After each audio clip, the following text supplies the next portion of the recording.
When I find a topic I'm interested in, I do a lot of research on it. I find as many articles from as many different publishers as possible. I create a curated collection of facts from them.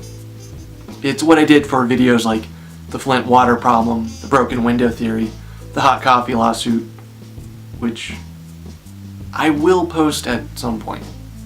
Recently, I was having trouble researching a topic that had caught my curiosity. After way too many hours of not finding anything, I found myself reluctantly clicking on a link in the search results for an article posted on Breitbart. Within 4 lines, I quickly realized it was an article I'd already read at least 5 times already on other news sites. These articles weren't exactly the same. The wording was different each time, but the structure, flow, and order of information were all the same. After doing a little recap of what I had read from many other sources, I noticed that there were essentially 3 articles that were just being rehashed on numerous news sites.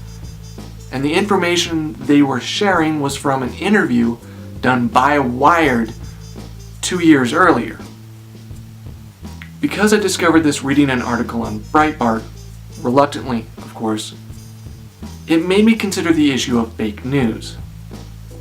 Everything that these rehashed, recycled articles were reporting were true and factual, so it wasn't fake news, it was pilfered news.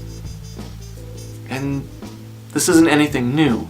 This was common practice for printed newspapers. However, instead of publishing the whole article, the articles were being abridged.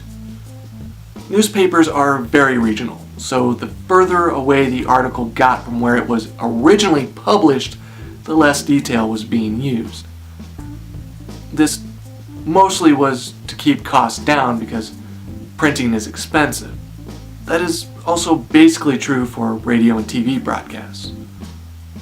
But unlike past media, like printing and broadcasting, the web is not regional, and publishing on the web is extremely cheap. The articles are changed just enough to avoid copyright and then published in their entirety, a seemingly common practice. After all, content is king on the internet. The thought crossed my mind as I'm reading the same article over and over again about an obscure subject. Did anyone who rewrote the article ever do any due diligence on the facts?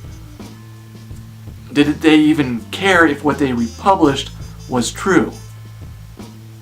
The internet is repeating the history of printed newspapers.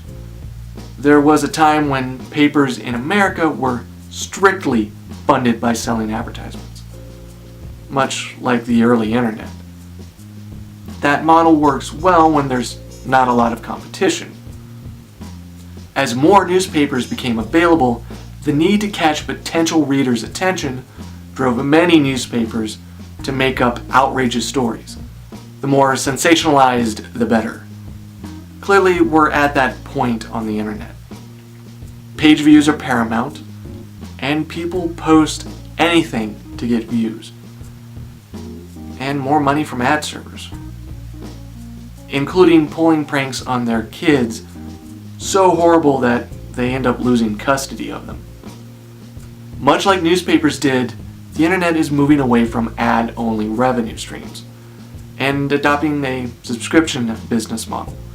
The advantage of a subscription model is an understood and guaranteed monthly income, which is easier to manage. That allows publishers to do more research or be more daring. Currently, the most trusted news sources tend to be subscription services, and the most talked about TV, they're mostly on subscription channels or media services. A hybrid business model is showing up in a few different forms here on YouTube. There is Patreon, sponsored videos, YouTube Red, fan bundles.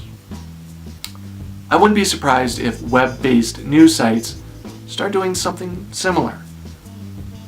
What I take away from this? Well, first, if I'm looking for facts so I can form my own opinions, I'm better off going to the source that first gathered the facts, or do my own legwork and find them myself, which is what I did after not finding the information I wanted on any news outlet. I surfed forums and sifted through public conversations of people who were dealing with the topic directly. And the second thing, you get what you pay for. If someone at some point is paying a subscription fee, then the news is more reliable and the content is better. No, I'm not starting Patreon. At least, not right now. Thanks for watching, and good luck. To subscribe, click the channel icon on the top left. Top right is the previous video, and below that is a random suggestion from YouTube. Thanks again.